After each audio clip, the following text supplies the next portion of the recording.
So for those of you who caught up with us last time in this series, what we're going to be doing is taking a look at Cania Gorge National Park, heading up to Capricorn Caves after that, and then doing a loop and heading back down to Brisbane with a few stops at different places along the way. So what we're off to take a look at today is Cania Gorge National Park, and the first of our stops is going to be at Cania Lake. So let's get four wheels on the road and check it out.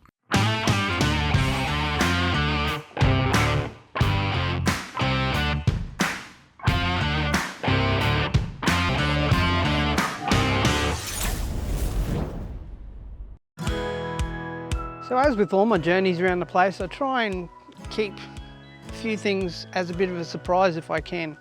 And I have to say, at the end of Cania Gorge here, Cania Lake is actually a little bit of a surprise. There's a massive precinct here with huge park areas right next to the lake, which is fantastic. Tons of covered areas, so I think you could get some good use out of it if you're up here. It's a really beautiful park that's here, and some great picnic areas that are here as well. Old concrete tables, and there's about probably half a dozen covered areas as well for picnics and barbecues, which have each got 3 separate tables in them. And there's a boat ramp here as well, and I saw some signs on the way up that they actually have a yearly fishing tournament as well, so I think quite a lot goes on up here for the locals and they get some good use out of it, which is fantastic. You've also got a lot of trees around, which is fantastic.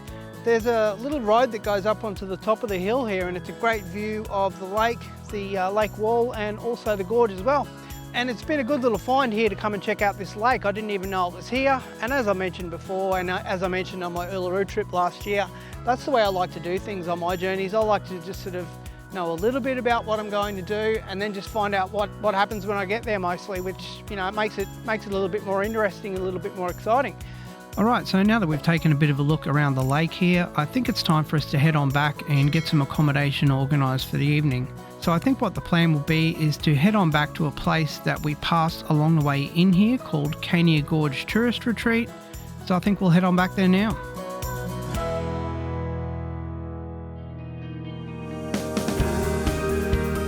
So now that we've arrived at the tourist retreat here, I can see that it was definitely a good choice for a place to come to.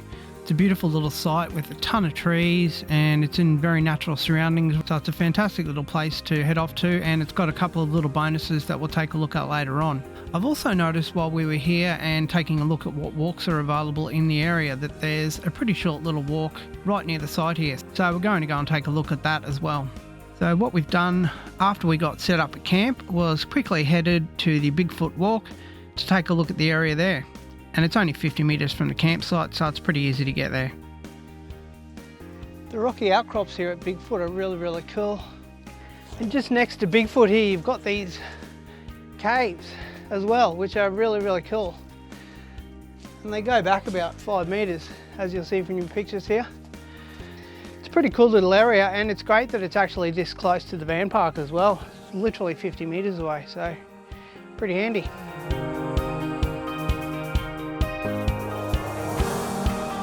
One of the points of interest we noticed at the entry to the Bigfoot Walk here was that there is signage that directs you to all of the other walks that are within the area.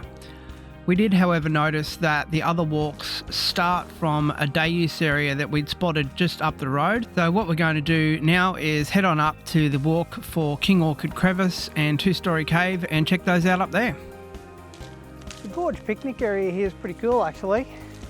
It's right up against one of the walls of the gorge, so you can see all the red and brown of the rock sticking out. Makes for a nice little view. Great setup here. You can basically cook your barbecue and look at the walls of the gorge as you're cooking, which is pretty awesome. Be a great place to come and hang out for the day. Alright, well that's enough from me. Let's get on the trail up to the 2-storey cave circuit.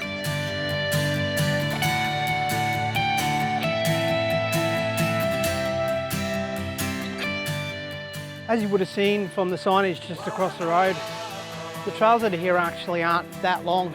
Most of them are about 1 or 2 kilometres long, but there are some shorter ones that are available if you can't walk that far. This trail here is a 1.2 kilometre loop, I believe, something like that. And there's a couple of other trails that are very similar, sort of 900 metres out to one of the trails on the other side. So plenty of options for shorter walks if you can't do longer ones. Wow, I'll tell you what, the faces of the gorge are just incredible. It's almost scary at times being under these rock formations because they're just overhanging so far. I feel like they're going to collapse on you or something. Amazing.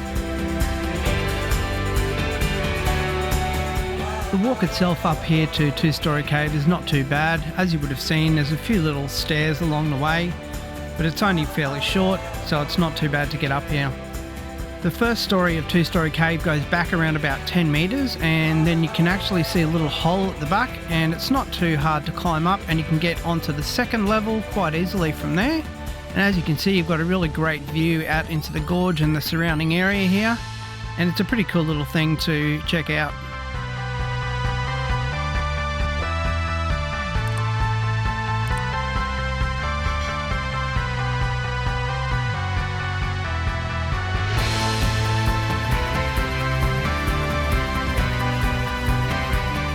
Alright, we're going to go and head along the rest of the path now, and as you'll see, there's plenty more things to check out just on this walk itself as well.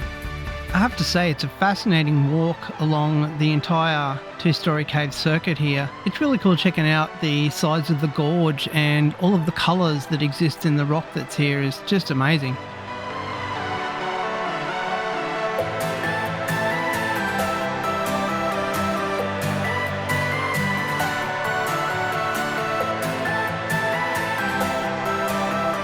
There's another little surprise that we actually came across right here at the sign for King Orchid Crevice, just before King Orchid Crevice actually starts. My partner actually noticed a little rock stairway right next to the sign here, and we decided to go and check that out.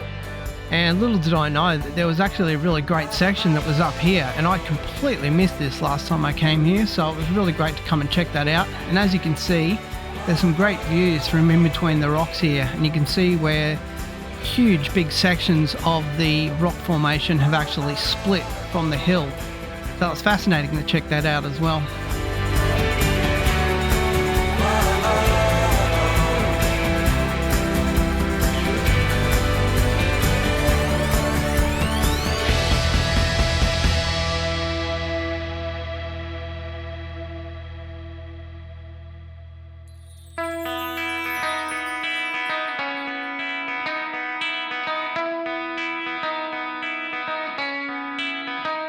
King Orchid Crevice is actually a cool little section as well.